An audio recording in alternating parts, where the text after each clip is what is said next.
We see some of the signs. Inflation is rising again. Interest rates are rising again. We see new entries coming into new investors coming into the market, and they call up their friends and say, I've discovered this new thing called the stock market, and it's fun, and you can make money, and it's easy. It's easy to make money. And so all the signs that the world has seen many times before are happening again. I don't know how much longer this will go on. I'm not selling short, not yet, but I do see worrying signs for the markets and therefore the world economy. Silver began 2023 with a slow start, but its price fell significantly in February. It has since recovered some of those losses, but the current price is still lower than it was at the beginning of the year. The overall outlook for 2023 suggests that silver may continue its upward trend from the end of 2022, but the recent fluctuation in its price makes it difficult to classify the market as either a bull or bear market. In February, the price of silver fell by about 17% from just under $24 an ounce to under $20 an ounce. The price of silver is currently consolidating below the $23 level, indicating new negative trading conditions. There is an expectation for further decline towards the next target at $22.25.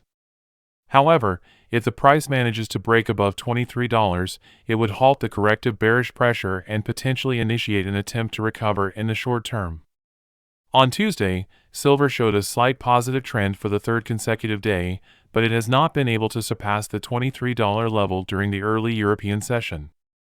From a technical perspective, there was a recent breakout above the $22.65 to $22.70 range, which includes the 200-hour simple moving average and the 23.6% Fibonacci retracement level. This breakout is favorable for bullish traders. If the price drops below the $22.25 level, which corresponds to the 61.8% Fibonacci retracement level of the rally from March to May, it would be seen as a fresh signal for bearish traders and could lead to further losses. Jim Rogers highlights that it has been a relatively long period without a serious bear market in the United States.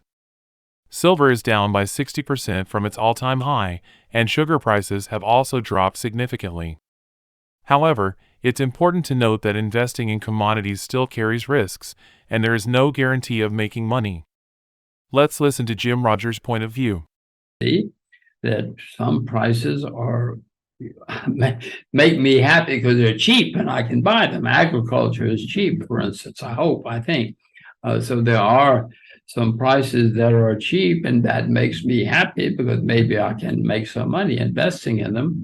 But I guess U.S. stock prices make me unhappy, to use your words, because there are bubbles developing. I mean, Apple goes up every day.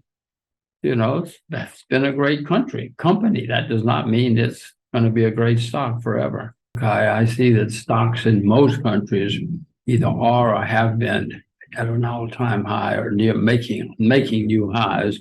Bonds have never been this high in the history of the world. So bonds are certainly a bubble. So what's left? Property, yes, you can invest in property, and in some places it's great, but many property markets, New Zealand, Korea, I mean, there are many property bubbles going on around the world. And really only leaves commodities that are cheap.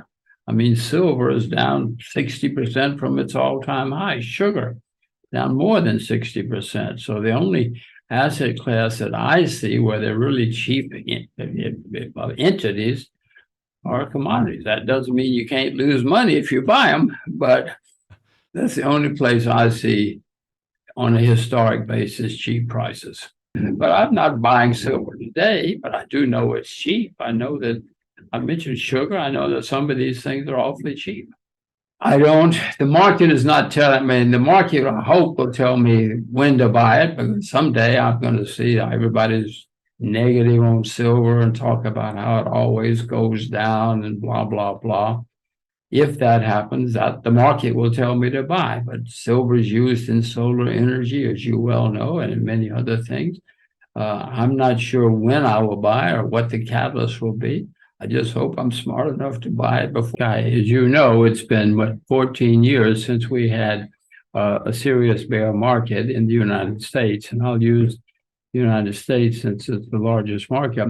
And that has never happened in American history. We've never had such a long period without serious economic and financial problems. Doesn't mean it's not going to go for 24 years or 44 years, but it never has. So whatever is happening, we're getting towards the end. The BRICS nations have announced their intention to create a new reserve currency, but there are important questions regarding its feasibility and adoption. The impact of Western sanctions on Russia and its exclusion from dollar trading systems has led countries to increasingly consider alternatives to the US dollar for trade.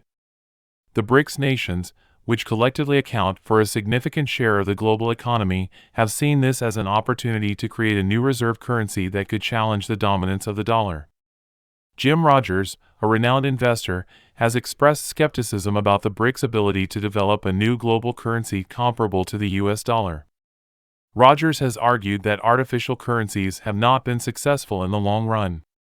While they may work for a certain period, they have not been able to maintain stability and value over time. He also emphasizes that the Chinese currency is not fully convertible. It is gradually becoming more convertible, but until it achieves full convertibility, it is unlikely to become the world's medium of exchange or international currency. Despite the challenges, the BRICS nations have shown a willingness to work together to create a new reserve currency. If they are successful, this could have a significant impact on the global financial system. However, it is too early to say whether the BRICS will be able to overcome the challenges and successfully launch a new reserve currency. Let's watch Jim Rogers' interview. Markets can go up and down and do all sorts of strange things, but eventually it's the investors who call the tune. And if we have a lot of uneducated or inexperienced, I guess is a better word, inexperienced investors, it worries me. The central banks keep printing money and governments keep borrowing and spending money. The US government borrows gigantic amounts of money every day. Every day. Look at Tokyo. Oh my gosh, you cannot believe how much they borrow and spend. It's going on around the world. And I'm not suggesting this is good for the world, Kai. I'm not suggesting it's good for you or me or our children. Something will happen and we will not pay much attention. It'll be a small country or a small industry or something. And not many of us will recognize what's going on. In 2007, Iceland went bankrupt, but nobody cared. Nobody paid attention. Of course, until everybody paid attention. It was on the evening news by 2008, and we all knew there was a problem. That's the way it usually works, or historically it works. So I don't know what the final straw will be, but I know that few of us will recognize it as it's happening.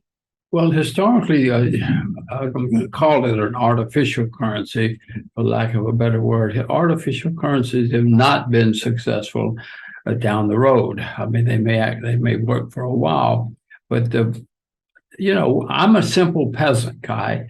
I want to be able to put it under my bed and hide it away if I need to. And we have not ever in history had an artificial currency that's worked very long. So I wish them luck, but I think they're going to have to do. I mean, if they meet and they say, oh, and by the way, China's now got a convertible currency, that would be a big step in the right direction. But I don't see an artificial currency having a major impact.